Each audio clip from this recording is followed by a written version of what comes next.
Last time on Cursebreaker, we got lost in the fog.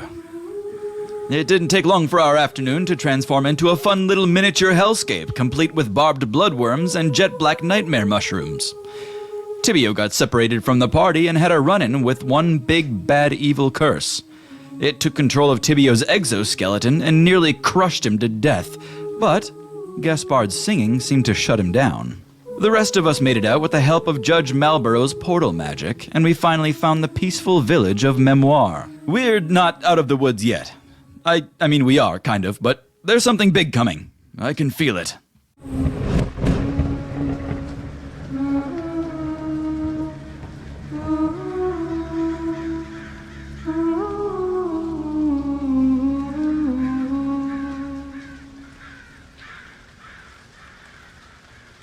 So, you all made it to Mémoire. You met Fiblo, that's Tibio's younger brother. You also met Fen, who seems to be some kind of authority figure around these parts, and a young lass named Temikla. It's a necromancer teacher around here.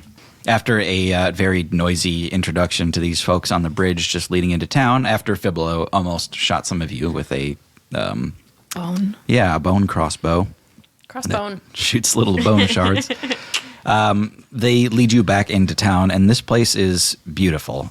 All of these buildings are really kind of set in. It looks like they've been here for maybe hundreds of years, but it's all these small cobbled stone cottages with like mossy roofs. Some of them are tiled with little nice clay tiles, but it's all very grown in and all very well taken care of. You can see that some of the townsfolk must have departed recently. This place isn't as busy and bustling as it should be with the number of houses here. Looks like maybe 50 people make this their permanent home, but even less right now. For the first time, you also feel like you've got some time to unwind and relax and rest. Yay, rest. Is everything here small? Yeah, it is actually. So there are some buildings that are kind of like for guests that are built to like normal standards where like a human body is the default. What about half-orcs? I mean, yeah, you'd do fine in those buildings. So there's a couple places for you to actually like sleep. But it is a little difficult to get into some of these buildings, and you'll have to stay hunched over like in the bone archives and stuff like that. Lovely place. Very small. Yes, we spend most of our time outside anyway, so I can get behind that. Yep. yeah. What's the weather, the temperature, It's climate? really nice. Compared to all the gloom around here, Mémoire is like this perfect little sunspot. It's like a beautiful, breezy summer day, probably like 75 degrees, bright and sunny, healthy trees shaking in the breeze. It seems like the town's doing pretty good, Tib, even though the rest of the forest surrounding it is not so hot. Yes, the magic that maintains the Foundglade is kind of centered here, so this would be the last place to be affected by the rot. Was But- all the forest kind of like this town before? Yes, oh yes, and I think that the faster, the sooner I fix things, the better. Otherwise, things will start to get bad here as well. Well, it's really beautiful. Thank you. The darkness actually emanates from a place not too far away from here. It is called La Porte de la Nuit. Yes, we passed it on our way here. Did you say that the Grand-Mère is there still? Oui. She is watching the gate. Once I have rested a bit, I will go see her and deal with all of this. It's the right thing to do. She needs her rest. She's been there a week already. Oh, mon Dieu. What is this? What's this place? It's actually quite beautiful. It's a he looks at Tibio and says, "Pond." Pond or lake? It's a body of water. It has a temple rising from the middle of it. The thing we passed on our way in. Yes. Yeah, but what is it? It is a place that connects us to the afterlife in some ways. But also, the temple itself, the pond, it goes through all of the seasons in a single day. It's a beautiful process. Cool. Incredible. Do you know what this darkness is that's coming from this place? It seems to be a leak. A leak from the other side? Like death. Or a curse? Something like that. It is the barrier between life and death, and it should be guarded, and I failed to guard it. Well, you've been busy. And you're only one person. So It is the charge of ma famille. but you seem to have more than just you in your family. Unfortunately, I was not born with the gift, the necromantic gene, as you see. And he pulls on some of the leather belts and levers in his skeleton, and he says, I must rely on engineering to ambulate. My brother is a technological genius. It's remarkable. And Holly's like squeaking one like little rib bone connection and like messing with it. Yeah, you see like some random wire just kind of like pop out of place. Sorry. And then she just like pats it back down. You see like part of his pelvis kind of like flop off, and he turns around and says, What does it matter? It looks great. It's so cool. I'm sorry I broke it a little bit. He just stands proudly.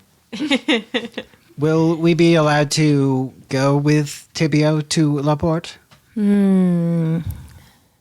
It may be best if you stay outside of the water, and I go into the part myself. At least at first. It is a sacred place. I don't feel comfortable with that. You don't have to go right now though, right? Like we can just, I feel like no one's in shape to face anything major. We should rest and then go when we are prepared. Okay. Well, we can talk about it more too. Where do we get some food? In this way, I am magic. And he pulls this big like crankshaft on his skeleton, and the whole thing goes completely rigid, and the rib cage just pops open, and the skeleton stands on its own power, and then he just hops out of it and runs to start preparing food for all of you. I literally thought an easy bake oven was gonna like come out of his stomach, and I was like, I'm not eating that. wow. But yeah, he just pulls the e-brake on his skeleton and goes to make you all some lunch dinner. Some Linner, love it. Marlboro. He's like had just like stuffed a little like tea cake into his mouth, and he turns and goes, yes. I need to know more about this portal situation and using the weave to move around the world. He's chewing and like nodding his head emphatically, and just kind of like continues to chew, and he's staring at you and gives you a finger. Just like, wait 1 second. Yes, the weave, it's enormously efficient to get around on, but it's hard to keep friends, not many people can follow you. We all followed you. Well, yes, that's sort of advanced, creating a portal, but traveling on the weave, I mean, you've already done it, haven't you? Yeah, I didn't really know what I was doing exactly, so wasn't sure if it was just an accident, which I think it was still, but I didn't know if I could replicate it exactly. Well, when you change your body, say if you enter the ethereal plane, those threads become sort of like a highway of sorts, and if you just grab onto those threads, well, they'll take you far away. The key is knowing which thread is which and where it goes. So if I just grabbed a random thread, I wouldn't be able to go anywhere? Well, you might go somewhere, but who's to say where that might be? Yeah, that could get risky. Awesome. Well, that helps explain a lot of what's been happening to me as I go through this strange time in my body and life. As I was saying it, I was like, this is more and more like going through puberty. I encourage you to practice, but exercise caution. You can end up in some unhospitable environments. Is there any sort of protection? Well, go with what you know at first. you can put these little condom things on your fingers. And, when you come near the threads, you'll know what's what and who's who. I wouldn't go anywhere unfamiliar at first. How's that? That makes sense. Thank you for explaining, and you'll definitely have to teach me the portal spell next time I'm back in Tildry for a time. Yes, you should think ahead. If it helps, the portal is like taking a single thread and widening it out, if that makes any sense. Oh, wow. I know, it's kind of mind-blowing shit.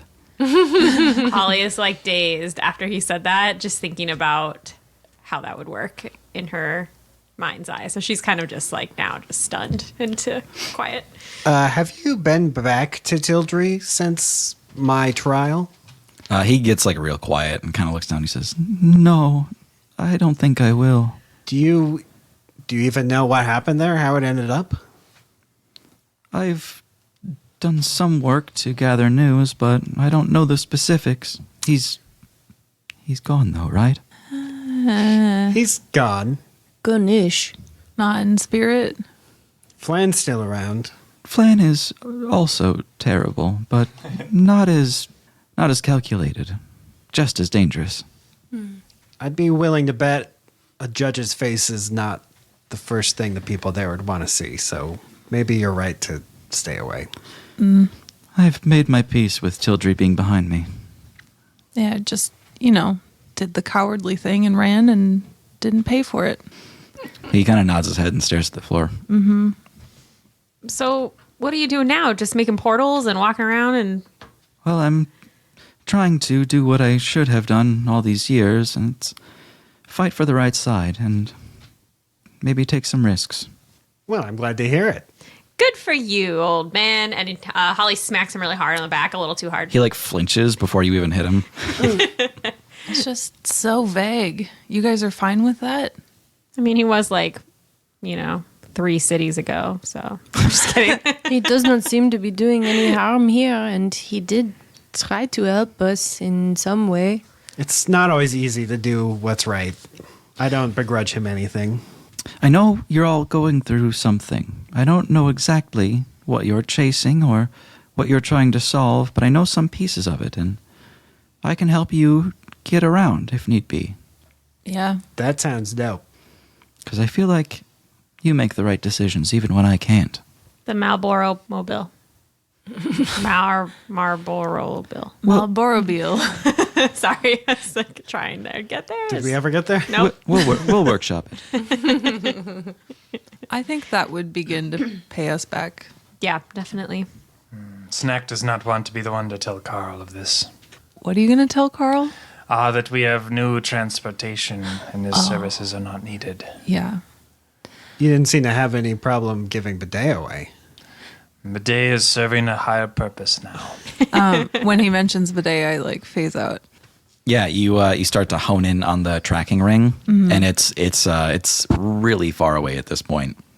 It looks like they're probably getting close to Vindorn.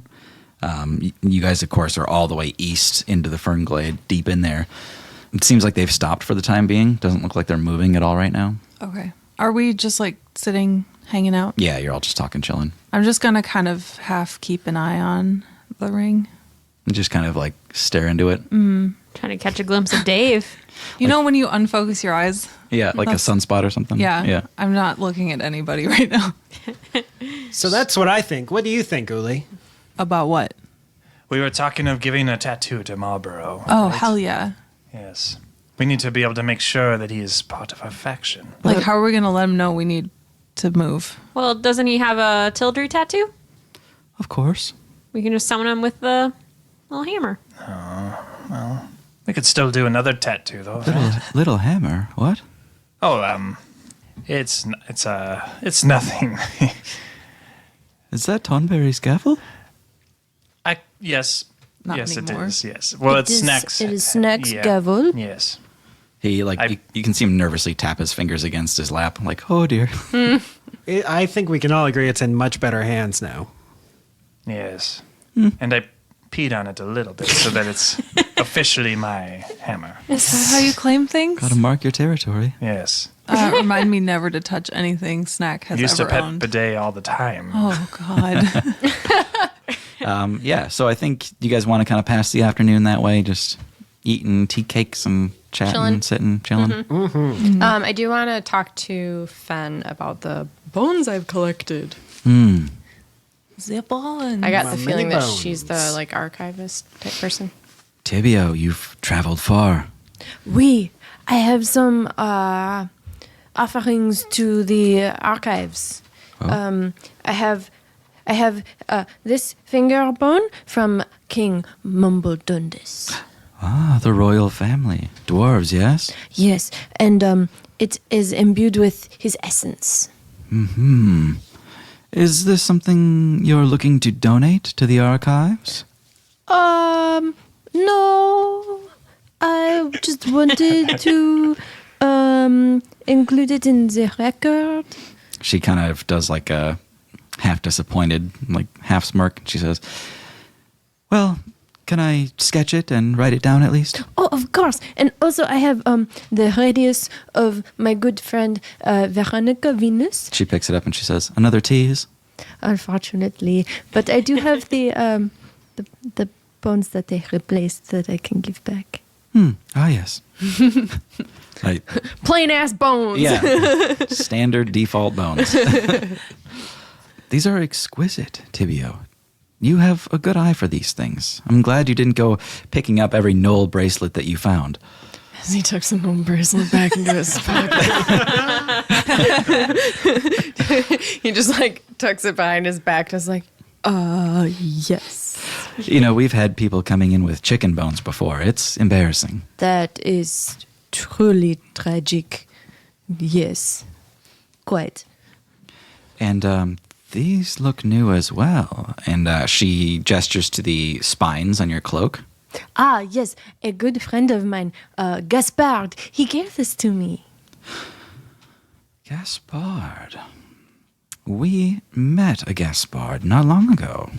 Are we? I had never heard of him before. I did not know that he was familiar to Mémoire.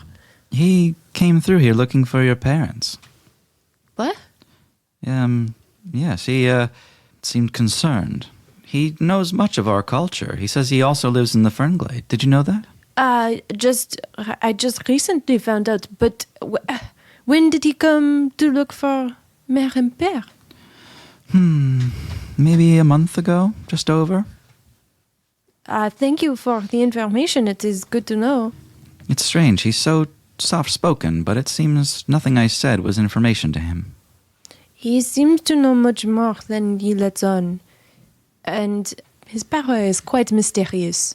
You take off that cloak for a second and start inspecting these spines. You realize that they're actually like loose on there and they're just tied at the end, so they could come off very easily if need be. But you kind of explore the commands that these spines respond to, and they are 3. The first is that you can use it as a quarterstaff. They form into just a rigid beating stick. The second functionality is that they can kind of interbraid and reach out up to 10 feet and function as a hand. They can grab things, they can grapple things, you can swing from it. And then finally, their kind of default position as a cloak, they can just wrap tight to your spine and arms and give you a +1 AC while they're on you. And she just kind of helps you learn and explore faster than you could on your own. She's got a good sense for kind of finding out the potential within every bone that you bring in.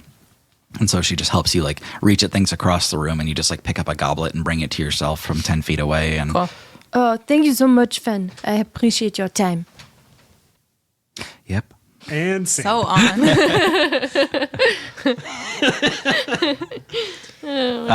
She actually kind of stops you on the way out and she says, Tibio, I understand there's a lot of pomp and circumstance around what you're going to go through tonight. I wouldn't pay too much attention to that. You need to succeed tonight. Traditions be damned. Do what you have to. Don't go alone. I understand. I will do what I must. I know the stakes are very high. She walks up to you and kind of like noiselessly just like embraces you, and like you've known Fen for so long, almost like an auntie kind of thing. And so like just like her smell is so familiar, and like it feels like you're home for the first time in a long time. And then she says, "You're going to be fine." Okay. And I like kind of like rub at my face and I try to like puff myself up a little bit, like, yeah, I got this. Yeah. I have a query. Holly wants to know if there is a way she can find a quiet spot in like the archive library of this town. She realized after being in the fog that she needed to reassess her wizard spells, witch spells. Yeah. So she's gonna take a little bit of time in the library or a little cafe on the bistro street side. I don't know, but I was thinking in the archive library if they have one. In the archives, it's a little cramped in there for you, not unbearable. But you find a very cozy nook that was supposed to be like the spacious like eating lounge. But for you, it's like a rather cramped little bay window. But yeah, you go over your spells there and get things a little resituated. Yeah. So Holly's gonna spend some time doing that Yeah. because she needs to revamp her spells. Refinance her magic. For level 10, baby. Yeah. Behind the scenes, everyone's level 10 now. Tibio is going to go practice his lute in a corner. Nice. Are we all just like chilling? Kicking it all day, yeah. Anything you want to do, do it. This might be a great opportunity to use my new crystal ball. That actually, He spins it on his finger like a basketball. and it falls off. Yeah, and great. do you want to check on my brother or Dave and Emery? I know what direction Dave and Emery are, but I can't really see them. So maybe we check in on Dor? Yeah, I would like to know how they're doing. Let's do it. Okay. We're good. Takes a lot of energy to cast, so I can't do it all the time every day. But all that expensive stuff we bought is good. I would really appreciate it if you wouldn't mind. All right. So, Bert, you're plenty comfortable in all the gnome buildings. So, yeah, there's actually probably part of the same archives is a very cozy, familiar atmosphere for you to really study down and get into your crystal ball here. It's Dor and Ilya that are together? Yeah. Sorry, I know what you just said. Are we both in the archives? Yeah. Okay. I'm Crouched. crouched and also where Bert is very comfortable in that sort of situation. I am so bored. Yeah. I'm probably like fiddling with stuff and like I like found some dirt on the floor and I'm like drawing in it. Every once in a while you start to nod off a little bit and you're like, The target must make a wisdom saving throw, which is modified by how well you know the target and the sort of physical connection you have to it. Okay. But also, your target can choose to fail the save if they just are fine with being observed. So I don't. Well, he doesn't like magic. but That's Ilya- true. Ilya doesn't mind it. Ilya is less so worried about it, but you did have I have a stronger like connection with Dor than any Yes, of your he did family. give you his axe, so you have that physical. I don't know if you got more physical. I'll never tell. I think Bert would be killed. Yeah. What if Killed in action. you wrote to him first? Oh, that's a good idea. Just let him know that you're just seeing how they are. Following up. I'm preceding a startle with a startle. A minor startle. Yeah. Just check in with Ilya. Say, hey, we're gonna look at you guys. Just get a dear Ilya, it's me, Engelbert F.F. Wisterspoon. We're here in the Fernglade with your sister and the others, and I want to test out a new spell and also see how you guys are doing. So don't be alarmed if you see a little floating orb that's looking at you. Look at my orb. Do not be alarmed. Just ponder the orb. You can see that Ilya has seen the message. All right. I buff the crystal ball a little bit. Perfectly shiny. All right. This takes 10 minutes. So just sit tight. All right, I'm playing tic-tac-toe with myself, and I'm losing. I don't know how. While he's doing that, I'm just gonna like focus on the ring again, I guess. Oh, okay. Interesting. Yeah, I think there's like a little kind of reverse flash of lightning where the room kind of like goes dim for a second, almost like there was a power surge to all the candles. And Bert, suddenly you can see something starting to take shape inside this crystal ball. And this whole time, Bert, that you've been like focusing on this thing, Uli has just been, it looks like she's fallen asleep, but she's actually staring off into space, focusing on her tracking ring. And so over the course of like 5 or 10 minutes while you're casting this spell, what Uli's looking at in the tracking ring, that sunspot becomes clearer and clearer until she can see Dave wearing the ring. She can just see his form walking through absolute darkness. And then he just kind of like smiles and then like pats an invisible figure on the back and then like imitates like he's shouting something and then laughs again and then looks back at some other invisible figure. And then, Bert, you finish your crystal ball spell with a bit of a jolt, and Uli, you snap out of that little vision that you were having. And all of a sudden, Bert, it's completely clear now. You can see in the crystal ball. It's them. I did it. Oh shit! Can I see? Yeah. Take a look.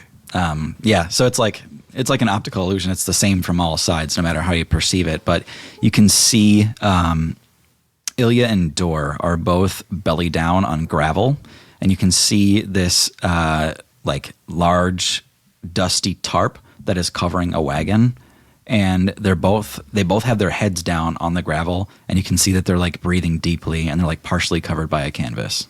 Oh, this doesn't look great. Are they? Maybe they're sleeping. Yeah, sleeping really hard. Ilya got my message, so I don't know what's going on here. That doesn't look safe. You continue watching for a while until you see Ilya pop out of underneath the canvas a little bit and take a little look around.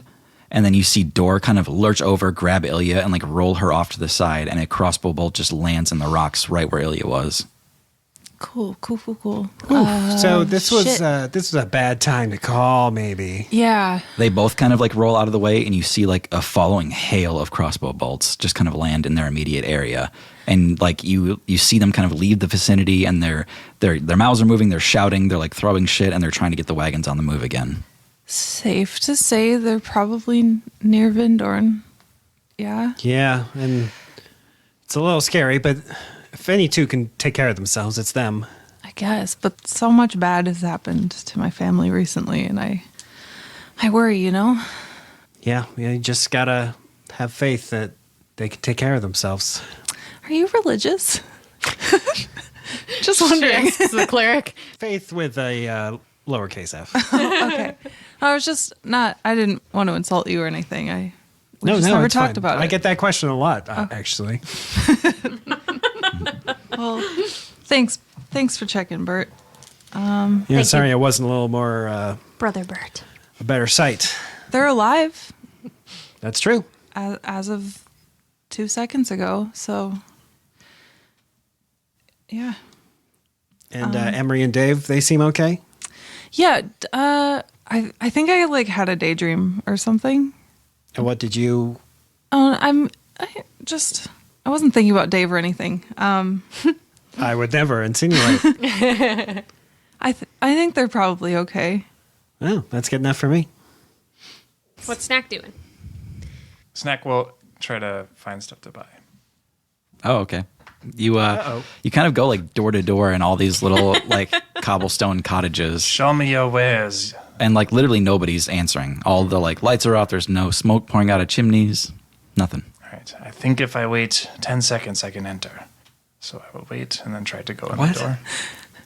Snag, what are you doing? Tibio. That's someone's house. Yes, well, I followed the 10-second rule. The 10-second rule? Yes, if you knock and they don't answer, then you can go inside. No. Are you sure, Tibio? I am good. always follow this positive. rule. Okay, well, Tibio, I am looking to purchase some wares. I don't sell anything. I know, that's why I'm not asking you. Where can I procure these items? Is there like a general store or anything like that? There is, but you'd have to play store manager. You're allowed to. You are without mixing words. You are royalty in this Sure. island. Yeah. Okay. I guess I could take you to the shop. Yes, please. What are you looking for? Well, I don't want to tell you, but can you just set things out and then I will exchange coins for the items?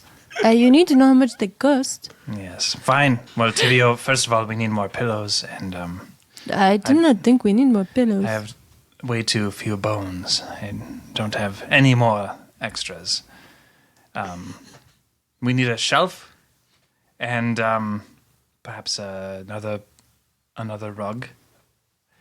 Are you shopping for the lamp? Snack reflexively covers his lamp. Yes. No. Yes, I am. Snack, you feel between your fingers. You feel something being like forced up between your fingers at the spot of the lamp. Hi, Genie. You see like rug tassels like pushing their way out of the lamp, and you hear like, What is this? And I set the lamp on the floor. and the dirty rug falls out of the lamp. And he says, "Have you got a new one yet?" I'm working on it, Genie. No one. I'm not. Oh, Tibio, I didn't want you to see this. I didn't want anyone to see that old thing. Oh, it is okay. I understand needing to do some spring cleaning. I meant for Snack to wipe his feet on it, but he wiped everything on it. Well, there is this, And I point to like a nice rug woven out of Fernglade fibers, locally made and sourced. Genie says, "Very nice. How much?" it is, let us say, it is 10 gold, and you have to exchange the dirty rug in as well, and we will clean it and keep it. Snack, pay the man. Here you go, Tibio. I reach in the lamp and fumble for some coins. You give me like way too many, so I give you back all the extras. Yes, and then we'll need these later. So. I take the 10 and I put them in like a jar that's on the counter. He's like, "Snack, I like that too." And he's pointing to like a very modest chandelier that's like just part of the shop. I suppose it doesn't. Does it have any bones on it? Definitely. Ah, yes. I suppose it has bones. Yes, we will take this as well. It's one of those. That is not for sale. But I want it. Tibio. I pulled Tibio aside. Genie wants us. I appreciate that you appreciate the chandelier, but it does light the shop. This is taking a very long time. I can just, and he kind of like gets tall and starts to reach for it. Oh, be very careful. Snack, can you get up here? Yes, yes. I give Genie a boost. He's like, I'm having ethereal problems, and his finger keeps like slipping through the chain. Tibio just puts his hands on his hips. He goes, I guess if you safely detached it, you can have it for 100 gold. Leave them in the can and do not get anything else, and let's go. You hear a snapping noise as the chandelier separates from the ceiling. And he says, 100 gold, put it back. No, we can purchase this chandelier, Genie. I will exchange 100 gold for this item. And we also need those pillows over there. I don't think you need any more Yes, pillows. yes. I'll grab those pillows. Thank you, Tibio. Your services are no longer needed unless you know where more bones are. I know where very many bones are. You know, we left a lot of pillows in that cave. We should go back. We can, yes. I will ask Marlborough. I slam the gavel on the ground. He kind of like shows up in the item shop. Marlborough. Yes. Is it L silent? I can't remember. I don't like this when other people do it to me. Yes. Empathy. Wow. Marlborough. Have you ever been to this cave that it's really dark and there's a undead dragon down there? It's wet. It's a fall. And we have pillows there. And do you know where that is? Can you take us there with your teleportation, the circle thing you sprung on the sky? Was this in Hogwild? No. Tibio is slowly walking out of the shop.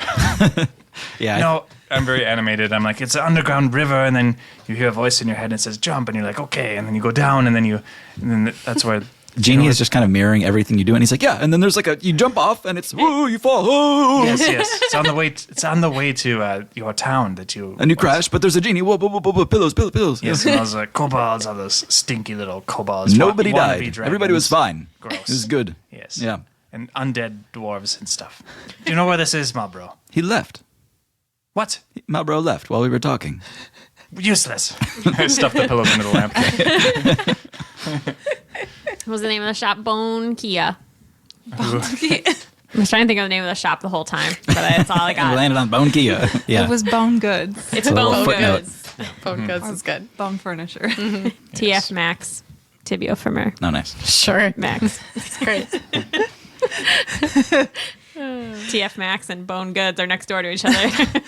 Owned by the same. Bones and Beyond. Bones. Best one. Bone Depot. Can we name the episode? Bone Saving- Get. Bone Get. More Oh joy. my God. The Bone Depot. Oh no.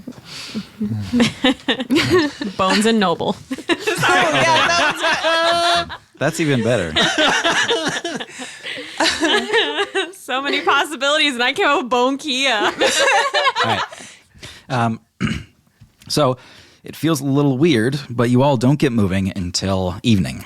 It's actually almost dark by the time you guys set out. It is dusk has begun, and you start moving northward back through the woods towards La Porte de la Nuit, where you kind of entered in from the fog. On the way there, you're a little more keen to take notice of your surroundings this time, being that you're no longer in survival mode. And you notice all of these pools of water all around you, some of them almost completely, perfectly circular. Some of them even have small little grassy islands rising up within, inside of them. In these perfect little pools, you sometimes see clean white bones resting in the pools in like a sleeping position. And Tibio, you can explain to them that animals, when they're ready to retire, will just come to these pools and calmly leave. It is a safe place for them to depart this world. So they just curl up, little cat donut. Then It is the place they go for their final sleep. Tibio, do all dogs go to heaven? I do not believe in heaven, but I believe there is a dog heaven. only dogs. Holly just smiles to herself and stares wistfully. Bart just looks at Snack and he's shaking his head. The townsfolk did not come with you on this, but Malbro and Gus Bard both did.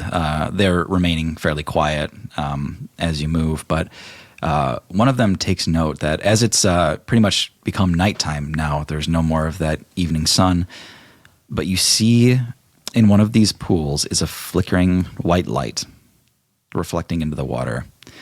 And a moment later, you hear gently sloshing water as Gaspard calls your attention to what's going on.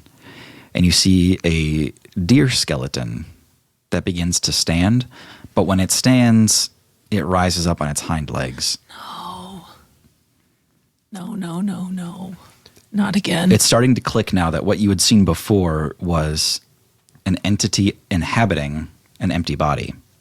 This white light is clinging to these deer bones, causing it to move around, and it's moving towards you, and it looks aggressive. Does it look like what we've seen of? Yeah, it looks like a curse. Oh, God damn it. It doesn't really make a sound as it doesn't really have the means to, but you can hear these bones clacking together as it takes a big wet step out of this pool onto the grass, and it looks like it's falling forward and constantly catching itself as it charges towards your group. Oh, well, I'm ready for it this time. As you finish saying that, Uli, Malboro steps out from behind you and kind of bumps into you as he does and finishes drawing a huge circle in the air. And then with a clap, he kind of claps his hands right in front of him in this big motion, and the ring just flies forward and engulfs this deer as it's charging towards your party, and the deer disappears. And then he raises a hand and the ring disappears. Oh, jeez. Okay. Whoa. Okay, now I need to learn portal attacks too. So cool. He kind of like shakes his hands out and he looks and he says, "That one is exceptionally risky. I sent him to an aquifer a mile underground." Oh, shit. Wow. Good job, bud. Tibio, looking around, you can see several more white lights lighting up in these pools all around you.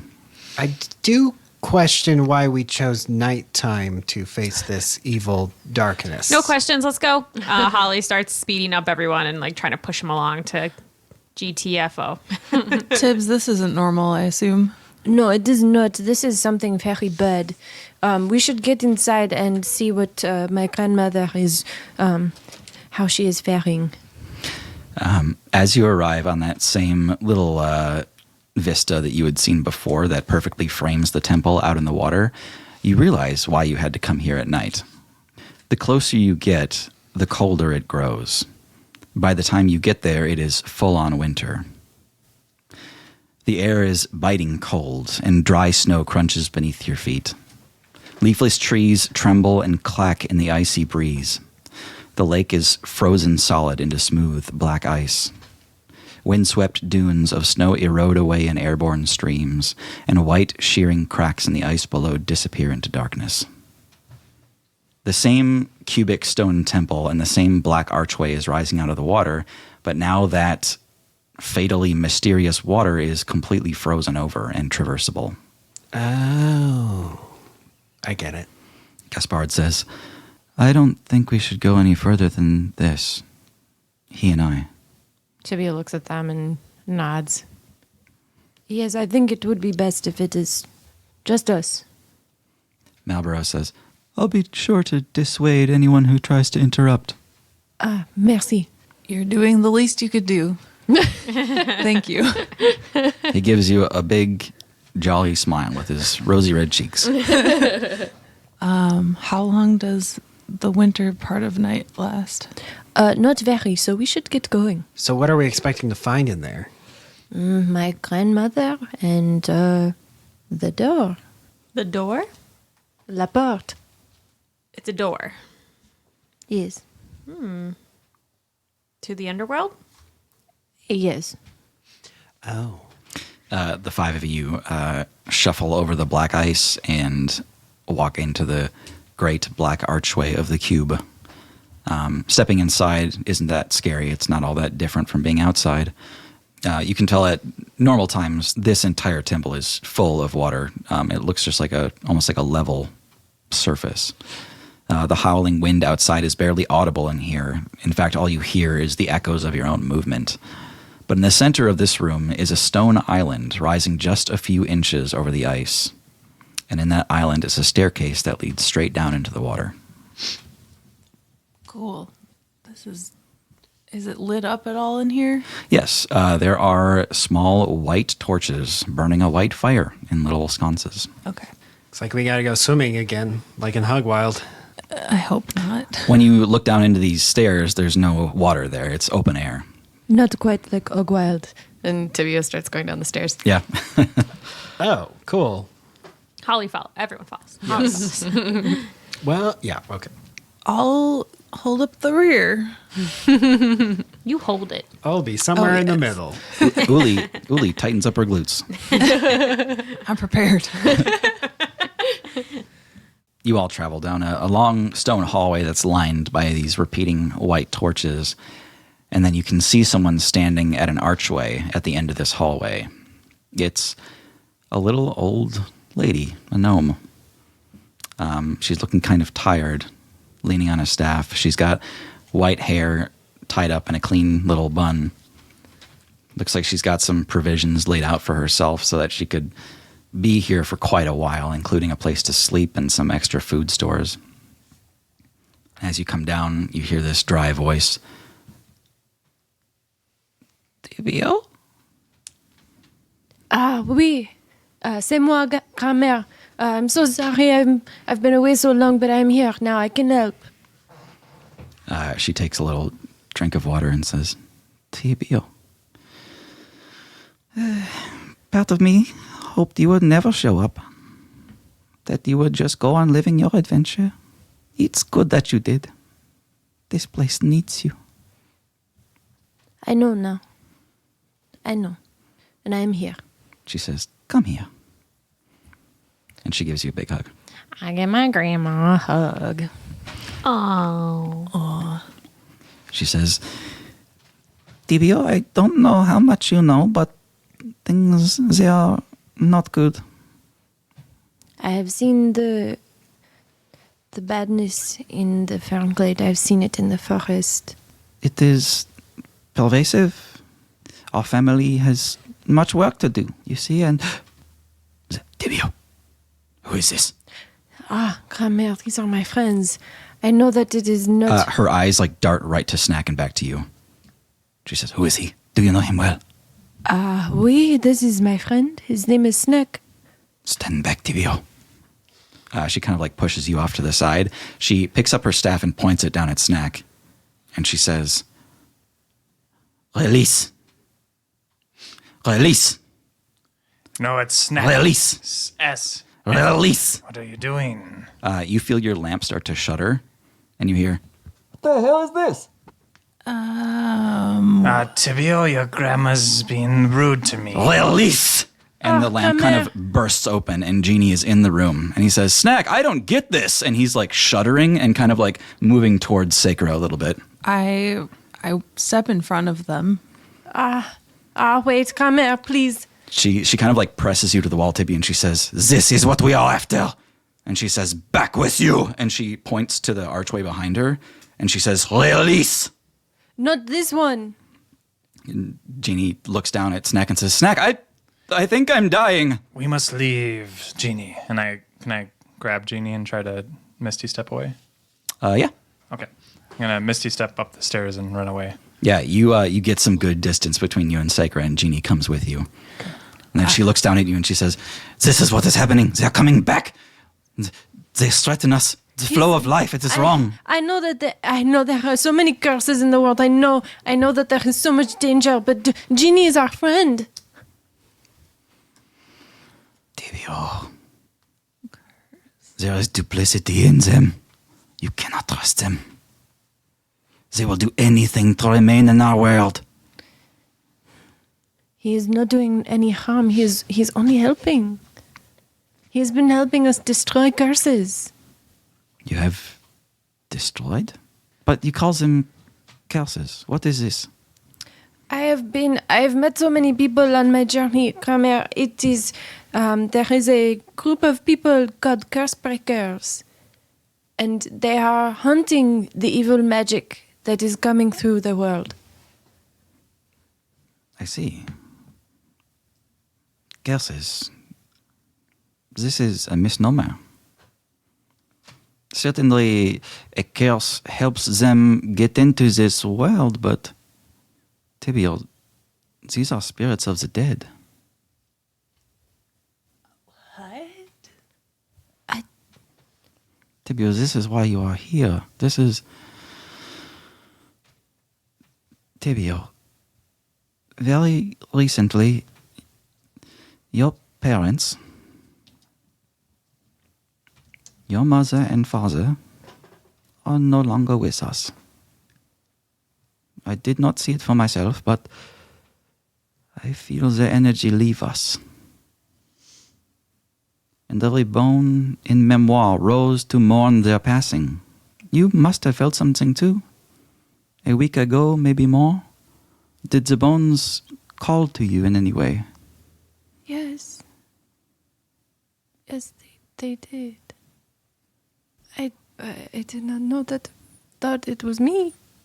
I had hoped to find them. Still. We still do need to find them. The bones hailed you as their new king. But until now, you have not come to take your crown. I was not ready. Your parents left me with something. It's for you to read.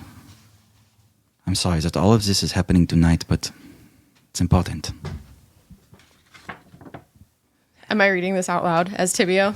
Oh, for fuck's sake. Dear Tibio, we love you so much. I hope that you never see this letter and that we come back home full of stories and songs to share with you and Fibolo. But if it happens that you do see this letter, there is much I need to tell you.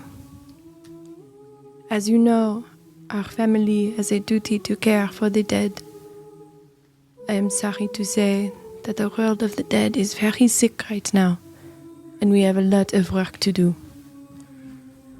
Souls that have already passed on are finding a way back into the world of the living. They appear as apparitions of white light and bind themselves to people in order to survive in our world. This defies the flow of life that we are sworn to protect, and it is our family's duty to put a stop to it. If you are reading this letter, my dear, I'm sorry to say that duty now falls to you.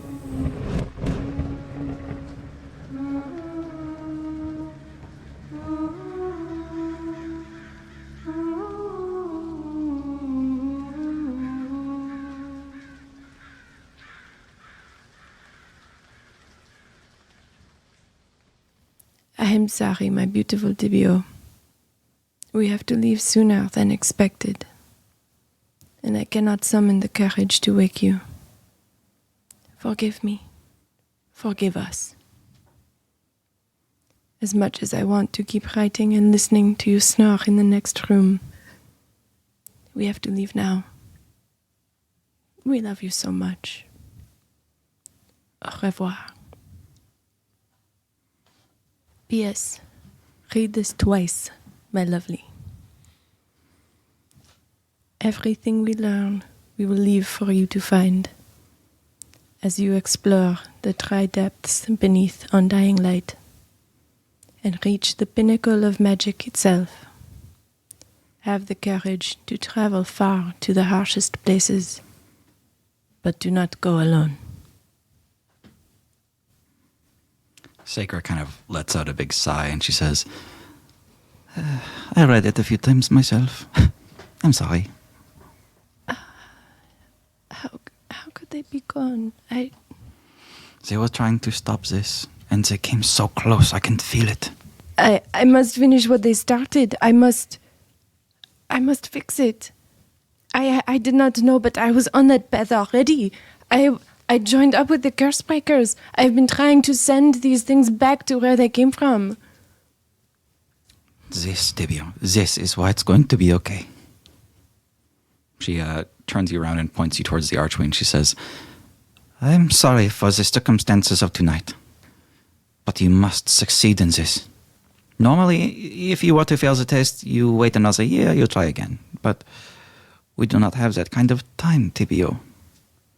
You must go forward and seek out the doorway. A representative from the other side is waiting for you. Be patient with them and be honest. I will do this. Of course, I will do this. Tibio, I'm so sorry, but we're going to help you finish this. Yeah, we're not going anywhere. I think that this was something we were meant to do. I think we found our way to it anyway. Snack, I am so sorry. I'm so sorry for what my grandmother tried to do. And Jeannie, I hope you are okay. Why was she so interested in Jeannie anyway? Yeah. Jeannie and Saker kind of like lock eyes for a second, and Jeannie says, well, and he looks down at Snack. Tibio, Jeannie, and I conferred, and I have decided you must choose between me or your grandmother. Snack, that's unreasonable. She assaulted us, did not give us any tea or anything like the other old ladies we met in the past. Saker gives the rest of you a glance like, don't worry about it. Like, I got this. Snack. What was this assault for? I was not making this up. This is what you call a curse, a spirit from the dead, are you not? And Jeannie looks around kind of like shyly and then does like a big shrug. Jeannie? Oh my God. You knew this whole time. Snack's a curse? What? Holly's just staring at Snack like, Jeannie does kind of like other way around hand motions. Well, Jeannie, you're a curse? I didn't catch on right away when you all kept saying curse, because I'm not a curse, am I? I think not. you do know we're called the Cursebreakers, right? Yeah, but I'm not a... Wait, are you cursing Snack? Okay, yes, but wait, listen. Yes, this is just like What? all the other things we do together. We all have the curse of friendship. Jeannie has cursed me. Right, just Yes. like that. Well, now we know how you really feel, Snack. Snack, I think we need to have a discussion about what friendship really means. And I think one of the key important features of friendship is being honest with your friends. Yes. Yes. Listen, Snack knows all about friendship. He learned my big dirty secret and he kept it to himself. And From because his I friends. asked him to. I begged him to. Because But- you didn't want us to kill you. Correct. Yes. And look at you now. You're proving me right. Am I killing you? I just want Snack to be open about things more. How could I be open when how you've all treated Emery? Ooh. I'm the only one with an issue with Emery. No, Emery was, kind of a womanizer, like not a great guy before he was cursed. So, Our relationship is much the same. It's true. I'm a spirit. I was alive once, and now I reside in this lamp, and I guess I haunt Snack in some ways. Do you remember your life from before you crossed back into our realm? I do. There are some holes. I've lost a little bit of that. It's part of a consequence of being a spirit, actually. You start to lose things. Like trust. And humanity. But that means other curses can remember their past lives too. Indeed. How come every curse we've encountered has been evil and trying to kill us? Well, the same kinds of things that would claw their way back from hell to have another chance at life tend to be pretty driven. And like I said, being a spirit strips away a lot of important emotions. How are you different? Yeah, how did you make it back? Well, I knew what I was doing. Look, there's been plenty of chances for Genie to take care of us if he wanted to, but He's pointing at Bert. despite this shocking revelation, I think we can count him as a friend still. He gives Snack a little thumbs up. We are all cursed. No more. No more. Snack goes for a group hug. I'm a little reluctant. Well. Uli surges. Just don't hide things from us anymore, please. I won't, I promise. Snack. Oh. Well, if I'm not going to hide anything from you all, there's one other thing I should probably show you. Uh-oh. it just was like Snack takes off his loincloth. I've had this the whole time. Knock, knock. And we all appear in a room that's there's a chandelier on a couch made of bones. Several pillows like stacked around near the couch area. And there's some like soft like hymn-ish music playing coming from nowhere. Is this your lamp? Are we in the lamp? Yes. So You're forgiven. Nick, this is amazing. Genie is quickly moving around, like fluffing like throw pillows, and Yeah. he's like humming along with the monastic music in the background. we were trying to get more pillows and everything, but Tibby was being Well, I rude. did not know Well, that that's this what was surprises what is- are. Okay. Tibio. It is lovely, Snack. And Genie. Yes. Here, Grandma gets a nice the recliner chair. Yes. Hold on, Is before you Holly say okay? Oh yeah, can I be in here? Because of the pack of privacy. Extra dimensional space. I'm gonna say there's a near dimensional mud room where you can leave all extra dimensional items. Okay. Oh, amazing. That's Yeah. beautiful. Yeah. Extra dimensional adjacent. Yeah. Near dimensional mudroom is our title for this episode. And not bones, and beyond. Bones and Beyond is very good also. They both fit really well. And well, this is the general living space. Wipe your feet on that mat, and then over here, this is Snack's room, and this is Genie's room. Yeah, Genie's room is still this like large purple door that's like impossible to open. There's no handle on it or anything. Yes. This is very cool. I love what you've done with the place. But some sort of plant or something would really liven up the room. That's what I've been saying. Well, Anyway, we've got a bath over here. We've got laundry room here, kitchen's there, breakfast nook, and he's kind of like pointing out all these little areas. And got like a chill out room. We've just got orange slices and a hookah going in there. Make yourself at home. I would love to, but I think that we should be getting back. I have a sort of quest to complete. I believe we have to travel to the land of the dead. Is that correct? Yeah, kind of, yes. Can Jeannie go there? Oh, he's from there. He kind of looks at Sakura and says, "That's a good question. Am I going to be okay?" And she looks back and says, "Just don't go through the door. You'll know it when you see it." I suppose, Tivio, if you insist we can leave, I'll show you my bone collection later. Your bone collection? Yes. It was lovely having you all over. Bye-bye. And then we all peer outside the lamp again. Was that a level 10 thing? Yeah. Yes. Awesome. That's so cool. Oh, hell yeah. As you all pop out and prepare to enter this sort of dungeon, let's say, you all step out again, and the first thing you hear is, "Ah!" And a black raven comes flying down the stairs, down the hallway, casting a shadow through all these white torches, and flies right through this archway. And the archway just goes to a dead end, but the bird disappears when it passes through the archway. It's platform 93 quarters to the dead. Sakura gestures towards the arch and kind of launches her eyebrows and says, "Death awaits?" Anything you can tell us about what to expect in there? There are some trials, and then you will meet, Any rivers? no rivers. Okay. Thank God. Who will we meet? You will meet relatives of Tibio, I believe. Oh. We shall see. And Tibio starts to like march himself up to the archway. Tibio, as you pass through, the atmosphere you enter into is almost like not being alive at all. It is exactly room temperature, and there is no breeze, and nothing you can do generates a breeze. It's like living in a waking dream. Apart from that, you've been here before.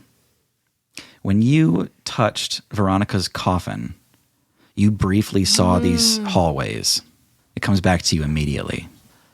The rest of you get the same sensation of stepping into like room temperature oil almost, where everything just becomes completely stagnant and surreal, but still somehow cold. In the center of this circular room is a small recessed well that only dips down a couple feet. The well is about 10 feet in diameter. Inside this well, you can see this fuzzy black mold growing in the cracks between the cobbles. And every minute or so, this circle, this well, just pulses and gives off a bunch of black ash. There are no other exits from this room. In fact, there are no exits at all because you can't really tell where you came in from.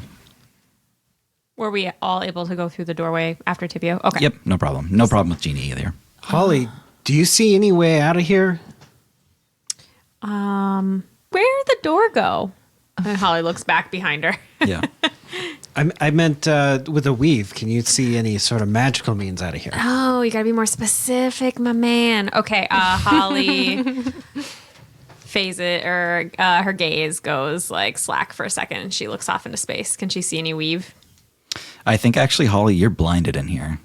You can't like see anything because it's just like pure white light. Her eyes Oh. go white, milky white. Yeah, and like then she storm. comes back. Yeah. And then she's like, the weave is not in here.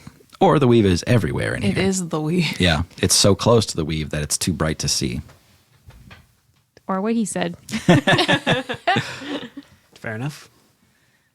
Is this the same black ash we saw? No. Does it look like the same? Sorry to use black soot so close together, but this is entirely different. Fair enough. Yeah. This is not spores. Yeah, not spores, no. So yeah, we've got big circular stone room, a stone well in the center. The well only goes down about 1 foot, 1 foot deep well.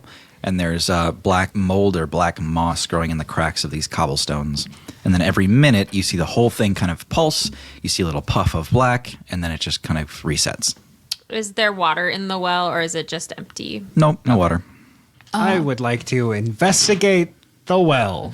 You vibe check the well? 14. Okay. Bert and Uli get down on their hands and knees and just start watching things. You can time it pretty much perfectly. It is once per minute on the dot. This thing kind of goes off. I think you guys watch. That bird is in here too. A raven had flown in here with you. That bird is in here. That Bert is in here. I think while you're watching this, you see it go off like 3 or 4 times, just waiting a couple minutes to see it happen. And then during one of them, you see a little like roly-poly like crawl across the floor and go into the well. And when it pulses, you see the roly-poly just like turn over and die. Death pulse. Yep, That doesn't seem promising for people who want to live. I agree. Would I have been like prepared for this at all? Yes, but it's a very like wax on, wax off sort of preparation. Yeah. Do I know what I'm supposed to do? Give me a personal history check. So let's say history with advantage. Okay. There's just a hollow of Sacra going, remember your training. Someday, little Tibia, there's going to be a magic well. You said history? Yeah. 12. I rolled a 2 and a 4. You remember lessons about how, like, I mean, just being here reminds you of your foundational lessons, like life is a part of death. Like, don't let death be scary. Happens to everybody. Mm-hmm. What we do is not like a dark thing or an immoral thing by any means. That's what comes to mind. Tibia, what happens when living beings enter this place? They're not supposed to be here, right? We have not made it to the archway that is the way into death. This is still sort of the entryway. Some of an in-between place. So, And not very many living people would find their way here by accident. It is mostly my family. if someone were to die here, If you die in the game, you die in real life. It's true for this dungeon. Well, it seems pretty simple. We need to sit in the well until it zaps us to the next room. Yes? I agree with Snack, actually. Can't believe I'm saying that. well, us- it might kill us, but I'm wondering if We gotta be a little dead. the rules, you're right, don't really apply the same way here. It's not really something I want to leave to chance. Well, all I know is death and life are not different. They are part of the same whole. And so there is not one without the other. And to move forward here, I believe we must go through. I don't like that. Tibio steps into the well. Holly will step in with Tibio. Okay. Is this a situation where we all step in together to show we trust each other? I think right as Bert finishes that, you all hear this as the soot kind of expresses again. And when it does, when this black soot is released everywhere, Tibio and Holly both take 25 necrotic damage. No, I take half because I have my shroud. Yes, you do. It's just gonna. That's 12, Holly. And then you see the entire center of this well drops by about 5 feet slowly. It just kind of recedes into the ground, and they're farther down now. So you have to pay it with life. Yeah, I don't like this. Come on, Uli, let's go. You guys, the more of us that are in here, Holly's like calling from the well, the more life we have to give to make it go down faster. What? One sec. Bert's going to cast Death Ward on himself. All right, guys, I'm ready. Hurry, get in, hurry. Okay, fine. But I don't trust you or this well, and that is a loophole to the friendship rule. That's a healthy attitude, Uli. Who is in the well and who is not in the well? I'm in the well. I'm in the well. I'm in the well. Snack appears in the well. Okay. What? How'd you get here? You all spend another nervous minute together, and then there's a little puff of black soot, and you all take 10 damage, and the well sinks another 5 feet down into the ground. Holly takes half though. Yep. Still. You're the reason this is going so slow. You all, you're like 10 feet down in this well now, so none of you can really see out, and you just kind of pass the time until it pulses again. And right before it pulses, one of you notices this little like triangular peak on the wall towards the ground.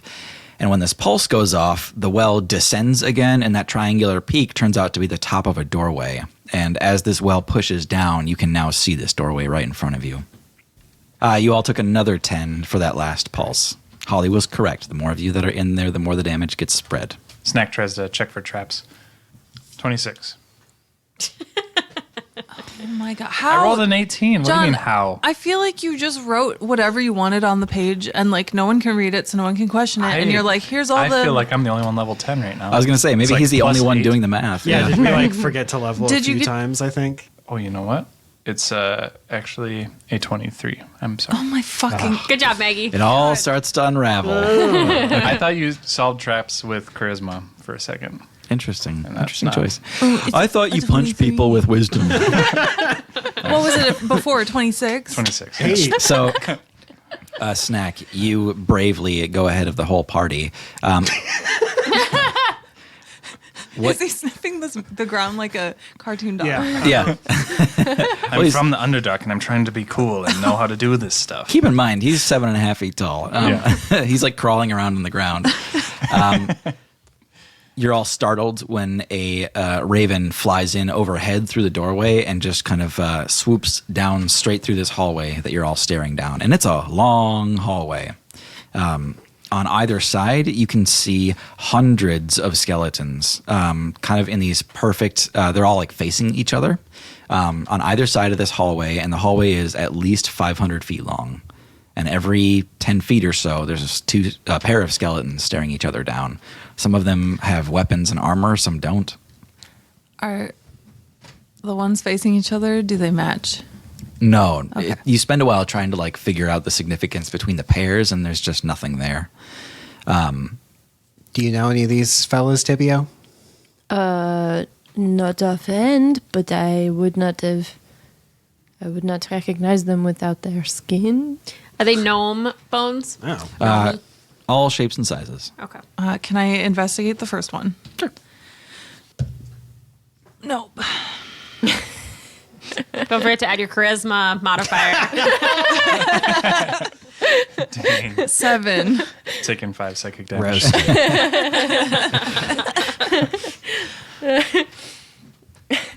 Is bones. Tibio, I think. Yeah. Now, I might be wrong, but I'm pretty sure this is a skeleton. You would be correct. Yes, it might be human. Very likely. All right. Are we concerned about this bird that's flying with us? Getting a free ride into the underworld? Yes, you a spy. Can you still hear me? I yelled down the hallway. You hear this extremely distant echoing, like, It's like those ones we saw in Hogwild. Well, of course, they are the messengers here. Could he understand? Does this one have a message? Possibly not. Sometimes they are just around. Do they often go to the underworld? I feel like we shouldn't let random things in here. Maybe it's like a guide for us. What did the bird say? it didn't say anything. It just kind of called. It just screamed? Yeah. Okay. Yeah. Your trap check was fairly thorough. So there's nothing springing as you move through the hallway here. There's a sign on the wall that says, "Beware of traps." And he goes, "Yes, I will. I will be aware."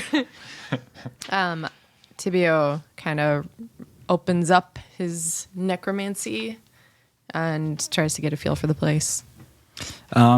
These bones feel exceptionally dormant, almost like props, scenery. I think that this is not where I need to be. I think we are still on our way. Let's go. Okay. Yeah, you begin to travel down the hallway. Snack is sniffing things out ahead of all of you, and you take a brief break. Halfway down this hallway is a little circular chamber where there's a little step up and then a step down. And then you pass through that to the end of the hallway where that raven is waiting. It's sitting on a steel, what are they called, brazier, like a fire ring, and it's unlit. Oh, I have a spell for this. Oui, I I don't mean- see why not. I'm kind of the fire person, but go ahead. I've been working on myself a little bit, and I got some new spells. Holly cast firebolt on the brazier. Okay. Yeah, you like directly hit it like right in the coals, and it looks like it should go up, but you just see like smoldering smoke and smell a little burning, but nothing takes. Holly like shakes her crystal that she used to cast it. She's like, oh, that's weird. It's not what the book said. Bert is going to check out the brazier. Yeah, you go ahead and give me an investigation again. Natural one. Oh my god, Bert, it's over here. He's looking at like another candelabra. Like So somewhere else. brazier, it's like a big rock, right? Where it's like, I know what this is. I look up at the raven and I say, any hints? It kind of like cocks its head rapidly to one side and then the other and gives you the single eye, and then it flies back to the front of the room. I follow it. It is perched there near a torch sconce, Is there a torch in the sconce? a burning white torch. I take the torch from the sconce Okay. and I carry it to the brazier. You pass the first skeleton, and you see its eyes ignite with white fire. Whoa! And it like pulls one arm off the wall and then the other, and it reaches down and grabs this rusted claymore and like raises it up and looks down at you. And it kind of like eyes the torch, and it like looks at the sconce where the torch should be. Friends, I think I need some assistance. I run back. Yeah, Uli, you're like charging down the hallway, and you see this hulking skeleton take a slash down at Tibio with a claymore. Shield? Sure. How long is this hallway? It is 500 feet long. Oh, perfect. Damn. I'm trying. I want to know if I can Misty Step with the torch, or if it'll do bad to the torch. Okay. Yeah, I'll say you Misty Step with the torch, and the torch does not go out. It's still burning. Teleportation works. Okay, I do You that then. look behind you, and you see about 20 skeletons with their eyes lighting up, all like peeling off the wall, and you just see this white flaming arrow just whistle down the hall. Oh my god. And that'd be a 19 to hit. I'll say your shield's still going. Okay, it definitely still hits. Okay. Is there another torch and sconce that's lit? Just at the beginning, there's 2 of them, yeah. Okay. That is 9 piercing damage as you are shot with an arrow. I'm gonna die. Tibio, can we fight these things, or is that a faux pas? Please fight these things. I am very much in danger. How far away is Tibio from me now? I mean, you just started running down the hallway. You got maybe 60 feet with your speed. 460 feet away. Tibio went 30, so about 400 feet away. So there's skeletons behind Tibio. Yes. There's not any. As I move forward toward the brazier, Yeah. the skeletons are coming to life Yes. behind me. Okay. Are you continuing to go? Oh, I'm running. Okay. Yeah. Yeah. And I'm running towards Tibio. I'm going to cast Sanctuary on Tibio.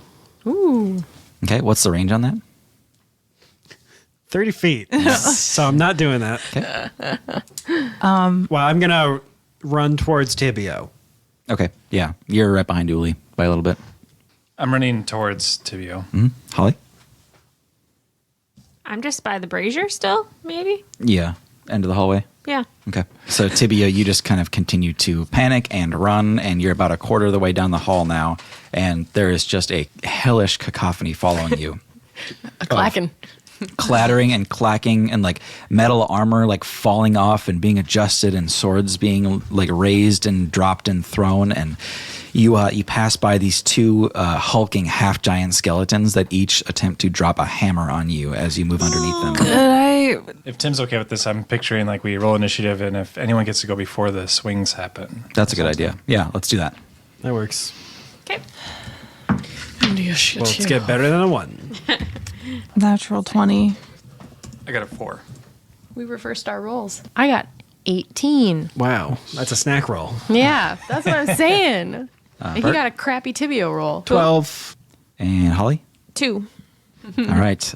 These hammers are coming down, and Uli, you are the farthest ahead, closest to Tibio, and you see this before Tibio even realizes what's happening. But these things, these skeletons were locked in like a hammer dropping position, and as soon as they come alive, their arms just fall down and swing with the hammers. I wish we would have noticed that earlier. And I dimension door bowl him over, like knock him out of the way. Tibio? Yeah. Okay, yeah. But try and cushion his little head. Uli, I'm going to say you take the brunt of that damage. That's fine. So that's a 12 to hit Yep. and a 21 to hit. Yeah. Okay. 12 hits you? My AC is 11. Oh, dear. I don't have anything. I think you should have gotten AC overalls instead of fire resistance. So. That is 15 bludgeoning damage on the first hammer and 14 on the second hammer. Very consistent bludgeoning damage. 29. Yes. Yep. Yeah, so you manage to kind of teleport. I mean, you're just like sprinting down this hall and you see Tibio about to be crushed into nothing, and you just want to be there as quickly as you can. And you take one more step and travel some 350 feet in a single step. You push Tibio out of the way and you're pretty much prone on the ground, and you're like, yeah, I did it. And then just smashed by two hammers, one after the other. You all can hear like bones crunching on the ground, hoping that they aren't Uli's. Next is Tibio. I see Uli come out of nowhere. I get knocked to the ground. And then I see the hammers come down. And I say, no, Uli! And I cast Vampiric Touch on the one I can reach. Okay. Go ahead and make that attack roll. One of the big ones, or? Yeah. 16 to hit? It does hit. Yep. Oh, thank God. Okay, so it'll be 3d6 necrotic damage, and I regain hit points equal to half the amount of damage dealt. Okay. So 13 damage. Okay. So I'll take 6 health. You do gain some kind of sustenance off this thing. When you like siphon this energy out of it, it's strange. Like skeletons are full of necromantic energy, but you also kind of feed on that. So yeah, it's okay for you to siphon dark energy from a skeleton. You see it shudder a little bit, but it's barely enough to slow this guy down. Okay, I'm going to keep moving if I can. Yeah. Next up is that big old pile of skeletons that is starting to mass over itself. Like there are skeletons literally crawling over other skeletons, Gross. forming this wave in the back of the room.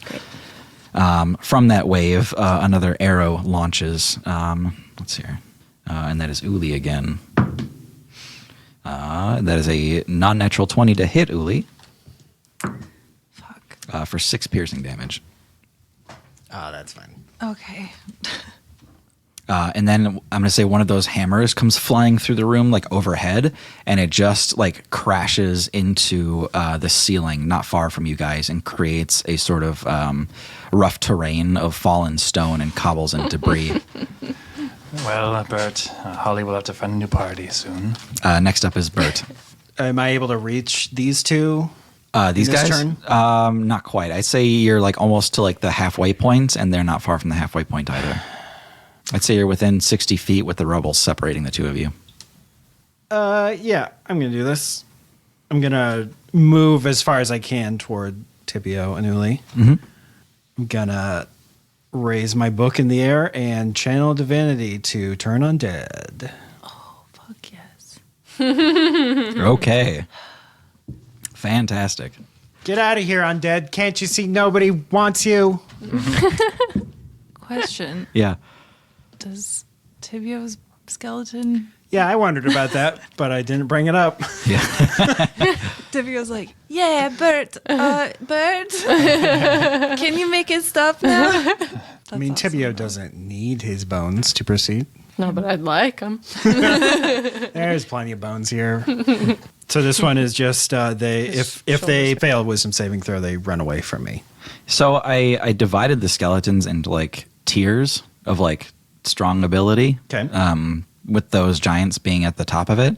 And when I rolled for them, I got a 3, a 4, and a 3 for their saves. Oh, okay. So even with significant bonuses, none of those would be above 10. And depending on their challenge rating, they just get straight up destroyed if they're yes. Yeah. And so the only ones low. that I think challenge rating 1 or below, they get destroyed. Okay. Cool. So, Bert, you're like, this is my moment. And you just come like sprinting from the other end of the hall, like watching this wave of bone sort of overtake Uli and Tibio as they're like literally scrambling for dear life. And you see like the tunnel collapsing over them and everything is just going to shit. You park yourself right on top of that pile of rubble and raise your book up high. And all of a sudden, all the undead like turn up to see its pages. And you show them wisdom they cannot perceive.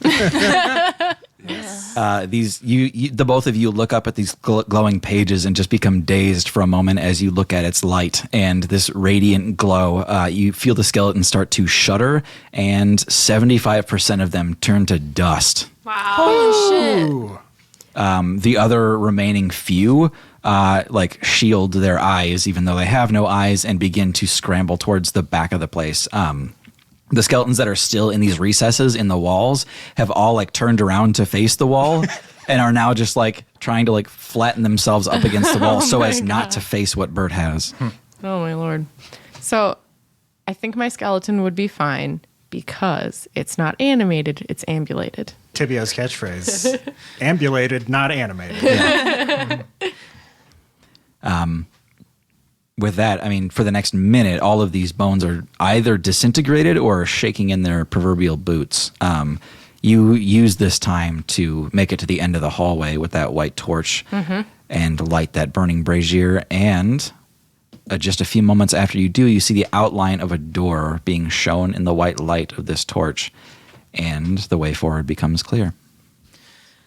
Ooh, I didn't think I'd have a chance to use that one. Oh man, what took you guys so long with that torch? Bert, that was amazing. Ollie, you did nothing. Yeah. Sorry about the skeletons. Anyone? I rolled a 1 initiative, okay? I'm not feeling too hot. Yeah, I am also in a little bit of pain. I believe Jeannie will have the chandelier hung at this point if anyone is interested in taking a rest. Is I'd it time rest. for a respite? In a lamp? Yeah, could we take a short Yeah. Oh, is rest? that a thing? Yep. We should Great. probably leave gain the, back some? Yeah, we should probably leave the skeleton hallway though. Can we go through this door? Yeah. First, Yep. I must check for traps. It's an archway again, not a locked or closed door or anything. Okay. He sniffs the arch. Snack so timidly creeps through this threshold into the next room, and there's not much to see here. These hallways are ever so slightly curved so that they kind of cut out invisibility after a while. And all of the walls, all the surfaces here look like a thin sheen of ice or like perfect water. Looking down the hallway here, as you're all about to head into Snack's lamp for a quick rest, who's the last one out? Oh, me. Okay. So you're all kind of like, I don't know, diving into the lamp head first, like a diving board. And then Tibia, you just take a glance down the hallway and you are certain of what you see here. You see Judge Tonberry staring at you from the end of the hall. And you step into the lamp.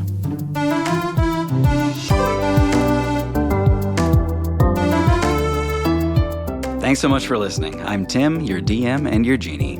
I'm Hannah, playing Holly Hyacinth. I'm Thomas. I play Engelbert FF Wisherspoon. I'm Tara, and I play Tibio Famur. I'm John. I play Snack the Kobold. And I'm Maggie, playing Uli.